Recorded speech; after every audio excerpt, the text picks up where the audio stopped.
that I don't need to rotate my phone. Guys, I'm here live and I am streaming a live of a live with, oh, hi, I think we are live. We are live, yeah. Yeah, we're live in the LabCoatAgents. So why not use technology 2-in-1, right? It's like that shampoo. It's like 2-in-1, conditioner, shampoo. So we're live in the live within one of the biggest, well, actually the biggest platform for real estate agents in the world, LabCoatAgents. And I have the honor of being interviewed by Mr. Felix, the coach. That's his screen name here. And so it's an honor, Felix, to meet you. And you guys, if you are a real estate agent, I hope you are part of LabCoatAgents. So a little bit of free promotion, but for real, there's great content. So there you go. Yoana, let's start with an introduction. So who are you? What market are you in? And a little background about how you got in the business. Yes, so my name is Yoana Nin. I am the founder of the Prosperous Agency / Yoana Nin Realty. I am originally from Romania. I came to the US in 2005 with my husband, and we moved from LA to North Carolina in 2011. And that's when I started. I initially joined Keller Williams. I was affiliated with them for almost 7 years or so. Mm-hmm. And then I just went, and I currently own my own small little boutique brokerage, the Prosperous Agency, and I am in the Raleigh area, so the Greater Triangle area in North Carolina. And how did you get in real estate? Oh, long story short, we came here and our business completely closed. Like, we used to own a brokerage in transportation. Actually, my husband used to own one in LA, and with recession, it really hit us badly in 2011. And that was the year when I had lost my second child, and I almost died. And pretty much what prompted us was, it was crazy. After that tragic experience, I said to my husband, I just need to go somewhere. I don't care where we're going, but just let's go, please, somewhere for a couple of months. Well, we couldn't go for a couple of months because we had to do something with the house that we owned in LA. So we just decided to travel for 1 year because we could work remotely. And so traveling with a 4-year-old at that moment, didn't really work for a year, but it worked for a couple of months.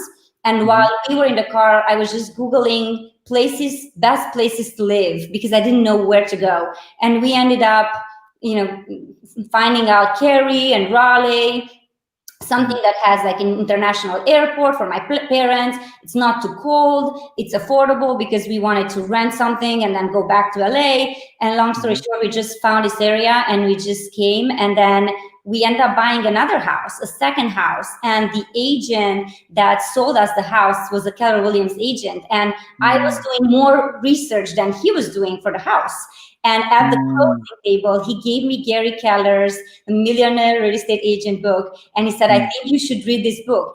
And within 2 days of the closing, at night, I read the book and I looked at my husband and I said, I somehow, through the miracle of karma, universe, God, Buddha, whatever call it, I found what I want to do. It just sounded amazing to me. And I had no previous real estate experience, like nothing. I have a BFA in theater and film. So for me, it was like, I'm just going to sell houses. Yay!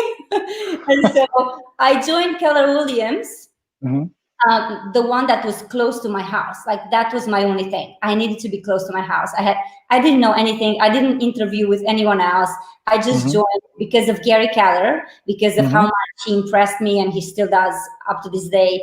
And so that there's no looking back ever since. I'm still doing it. So I love it. So what is your claim to fame? What do you do better than other people, and what makes you different? Just being myself. And I'm not sure if I'm better than other people. I never considered myself better than other people, and I don't want to be better than other people. I just want to be better than myself. I always strive to do the best that I can in everything that I can in life, in my family, in my profession. in my spiritual life, in my journey on this planet. I don't thrive to be better than others. This is really not my journey. I don't compare myself with anyone else. I compare myself with me, and I just want to be healthy and to love on my loved ones. That's all I want.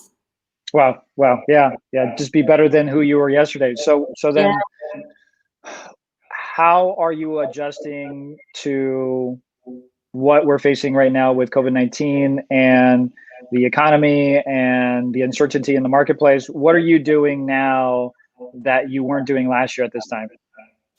You know, actually, very interesting that you're asking me that question. I always strive to learn more, and I actually just got a new designation to specialize in divorce.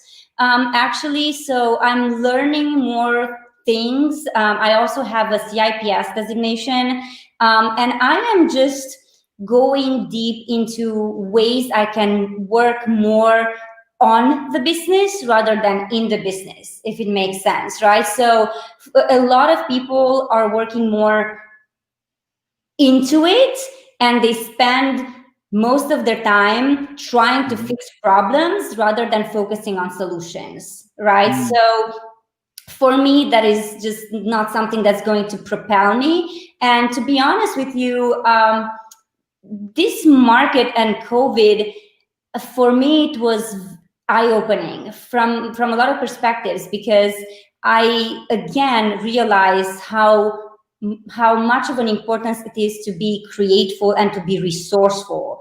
And once you are creative and once you figure out new ways and you reinvent yourself and you're open to the universe and to the newness, things open to you. Like, there's absolutely no limit to anyone, right? If people without legs can climb Mount Everest, there's no way a real estate agent that wants to be in this business and wants to thrive and does provide value and does study the market and does understand that the world is changing will not thrive. So for me, I'm not afraid of change. I actually embrace change. And if I have to do TikTok videos, I'll do TikTok videos. If I have to do live within live, I'll do live within live, as long as I enjoy it. That's my only criteria. Like, if something doesn't come from the heart, I'm just not going to do it. Wow, great. So can you give me an example of that? Like, you said that you thrive in this atmosphere, you thrive in changing. Yeah. So can you give me an example of where you saw the changes in the marketplace and you made an adjustment? Absolutely. So, for example, we've had several people that were not listing their homes, or I've seen a lot of people obviously lose their jobs, right? And I've literally cut my commission to help people. So I'm adjusting to their needs. If someone says, Yoana, I cannot pay you 6% to list our home, for example, right? I'm going to say, I can do it. I will do it. It's things like that, small little things. Also, I have been, as I said, getting more designations to help people that are in need. So we've been getting a lot of calls from people that are in distress, emotional distress. And so just small little things like that can contribute to what I can do for other people, and just up my game from all of the perspectives, just know more, understand more of the economics, of the inventory, of, what do you need to do? How do I market their properties better? What do I do to put them on YouTube, to target buyers, to, help buyers with properties that are not on the market? Like, I look at FISBO lists, right? I study everything that I can get to match buyers with homes that are not in the MLS, to just give them more of what's not present, which is inventory, right? And for the listings as well. So anything that I can do to reinvent myself, to be able to support their needs, is what I do. And I know that probably most agents that are watching are just going to be like, wait, we're not, promoting dropping the commission here. It's just something that I'm doing, right? So I highly believe in, you're paying for what you're getting for, it's like, you're not going to go cheap here. And that's not the point. the point is that I have seen that change, and I am seeing Amazon, right? And I'm seeing Open Door. I'm seeing things that are happening. And if you are not trying to look at your competition and understanding where they're coming from, I think a lot of agents are going to probably die. I agree with you, though. We have to shift with the times, and that's a great example of just supporting the community. The community is suffering from COVID-19 also, and the effects of it. What am I going to do? I'm going to say no. I'm going to stick to my 6% commission. And you know what? Hey, I'm not here to promote a less commission, but if I can afford it, and if I think I can do it, and that's my only way to helping, then I'm going to do it. And what about, you said you are finding ways to find off-market inventory for your buyers because of the competitiveness. What strategy are you using there? Because I know a lot of us are in markets where there's multiple offers, there's low inventory. So how are you finding them? So outside of FSBOs and expires, what else are you doing? I do RedX, geo leads. So, I kind of just started doing that not too long ago, where I call people and I say, hey, I have a buyer looking to buy in this area. And interesting enough, I've been doing this. I was doing this in my first years. So I kind of do match a lot of buyers with properties that are not on the market. And it's great just because they have no competition. Just like you guys in California, we're in a very hot market, right? Like people are offering $100,000 above.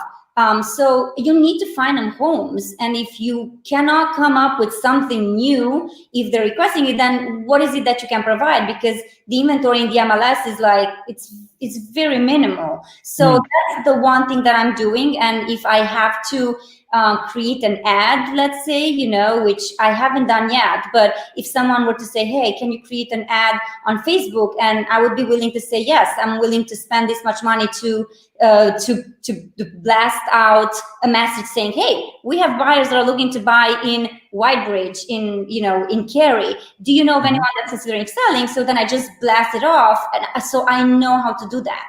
I have spent hundreds of, no, not hundreds, but a lot of money in coaching and learning how to generate my own leads. So I don't buy any leads, anything at all.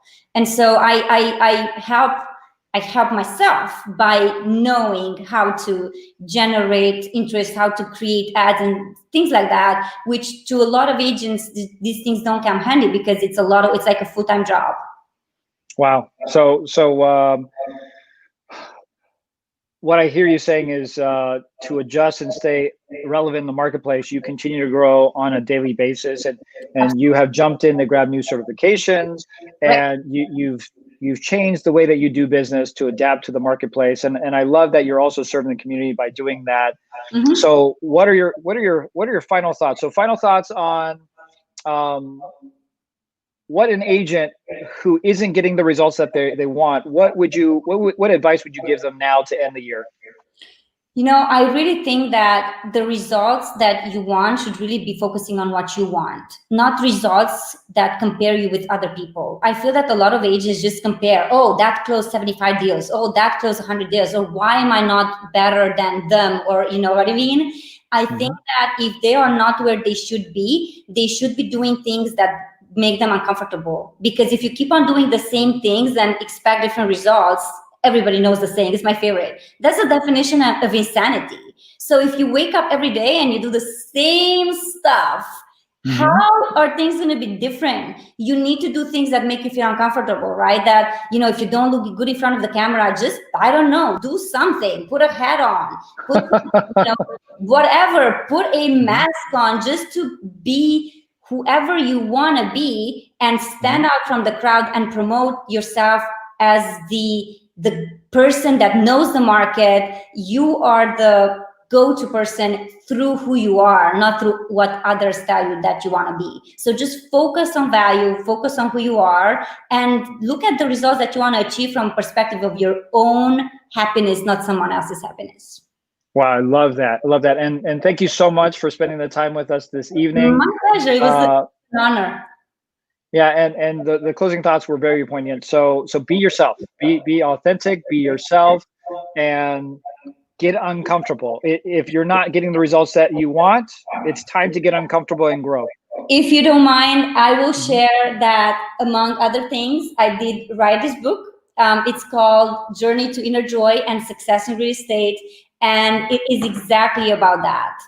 And I started by saying that if a girl from Romania whose first language is not English can write a book in English, believe me, I was very uncomfortable by doing that. But I wanted to share this because I think it can touch a lot of the agents that have self-doubt, a lot of the agents that really don't know where to go, and they try to grab so many things at once because there's so much out there.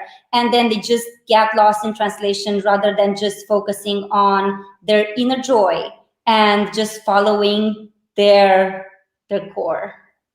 So real quick before we drop off, where can the book title again, and where can they buy that book? Yeah, so it's called Journey to Inner Joy and Success in Real Estate, and they can find it on Amazon.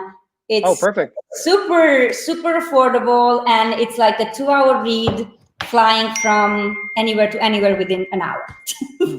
So, well, Yoana, thank you so much for joining us this evening, and it was a pleasure getting to know you.